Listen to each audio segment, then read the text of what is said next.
I first get to work, I go straight to this time clock and I scan my fingerprint to get clocked in.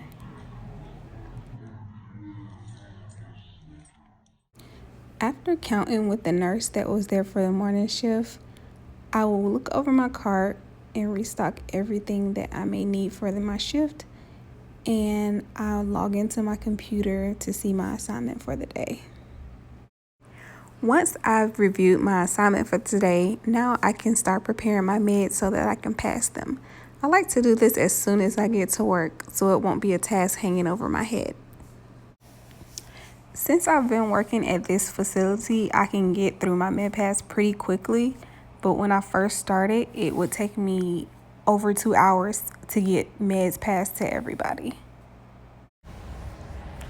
One tip that I would give you is to try your best to stay focused during your med pass and don't be distracted by your coworkers like I am here, because the more you talk and just fool around, the longer it will take for you to finish your med pass.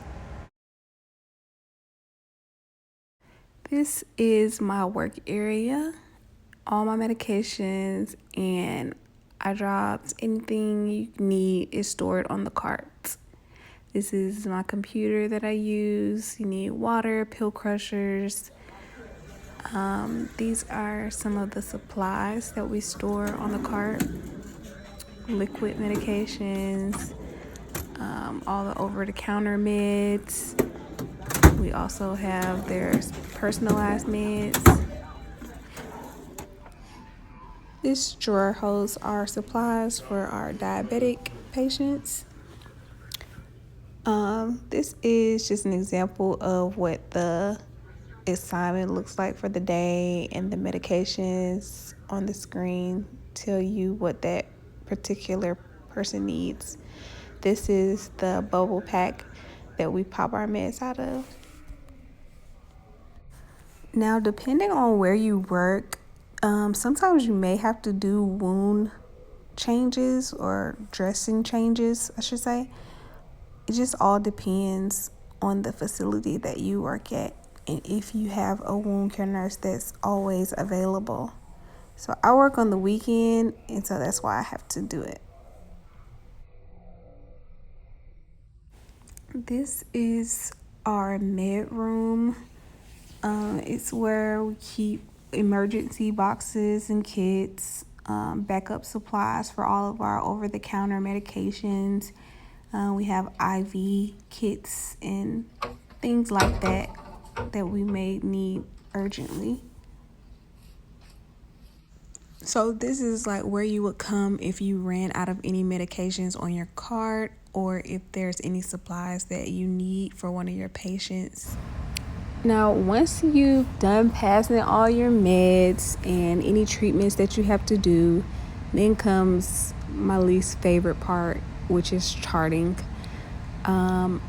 They do have designated areas at my facility for charting, but I find it easier now to just take my laptop from off my cart with me and just go wherever I feel comfortable and chart from there. And of course, usually I don't wear gloves and a mask to do this, but I am working during COVID-19, so it is a requirement.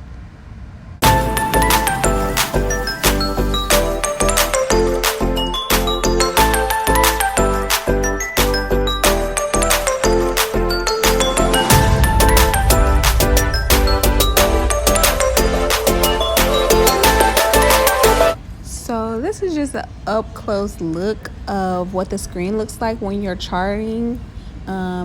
It tells you all the medications for that particular resident, and you just follow the screen, basically.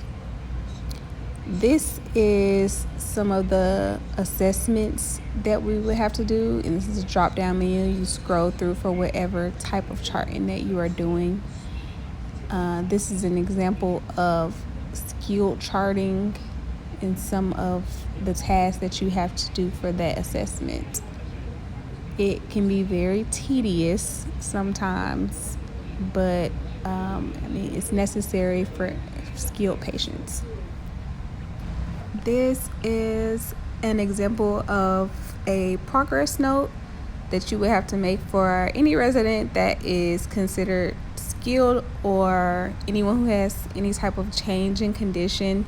You would have to write a daily progress note on them. These notes are basically where you tell the story of what is going on with the patient. This is Brandon, my coworker. Life of the party. After resting for a bit and going out for lunch, I will come back and prepare for my second med pass.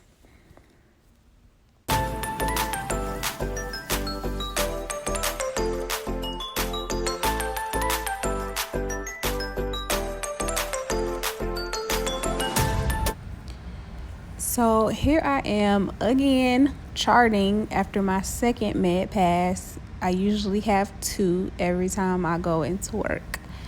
Charting will definitely take up the most time whenever you are working.